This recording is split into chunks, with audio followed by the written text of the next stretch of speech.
Welcome to Your Cyber Path, the podcast that helps you get your dream cybersecurity job by sharing the secrets of experienced hiring managers and top cybersecurity professionals with you. Now, on to the show. And so that's really what we're focused on in this episode is, what is passwordless authentication today look like and what it's going to look like over the next 2 to 3 years, because there is huge movements in this space. In fact, last year, Google, Apple, and Microsoft all banded together as part of the FIDO Alliance, and they said, hey, we're going to come up with passwordless authentication that works regardless of whether you're on Windows, Linux, or Mac, regardless of whether you're using Edge or Chrome or Safari. We want this to work across everybody. This isn't a Google problem or an Apple problem or a Microsoft problem. This is an industry problem. And so that's where we're starting to get with passwordless authentication. So that's kind of the reason we're talking about it. And if we want to define passwordless authentication, really it's just a type of authentication that eliminates the need for a password. And there's lots of different ways you can do this, right? One of these self-documenting things, right? Yes, exactly. I mean, like, what's some of the ways you've seen passwordless authentication, Kip and James? I guess I'll start with Kip. Okay, well, I'll just first admit to the fact that I'm feeling like a curmudgeon because I've got my password game so wired and oiled that I'm actually being thrown off by passwordless. Like the first real significant encounter I had with it was Discord.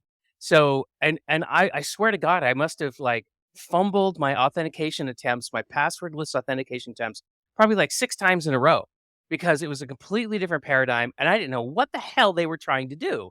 I'm like, let me just put my password in, would you please? And it was just mayhem on my desktop trying to figure it out. So my introduction to this was not good.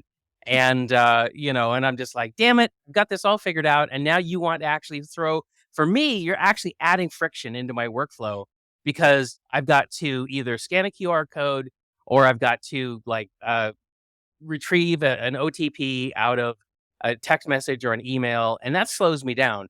So I'm not a big fan right now. Maybe somebody will change my mind, but that's where I'm at. What about you, James?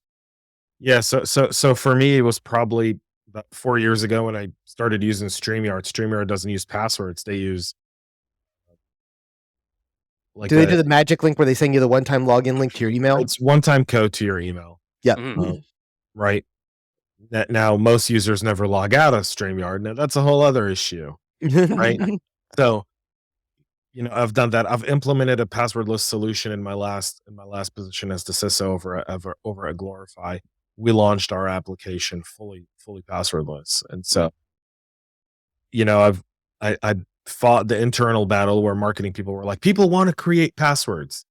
To the day we launched, where customers were sending messages, right, going like, how come I can't use it? I'm not going to give you my biometric data. And we're like, all right, we've got to put some, FAQs out there around what passwordless really means for people and why it's probably a lot more secure than whatever password you come up with.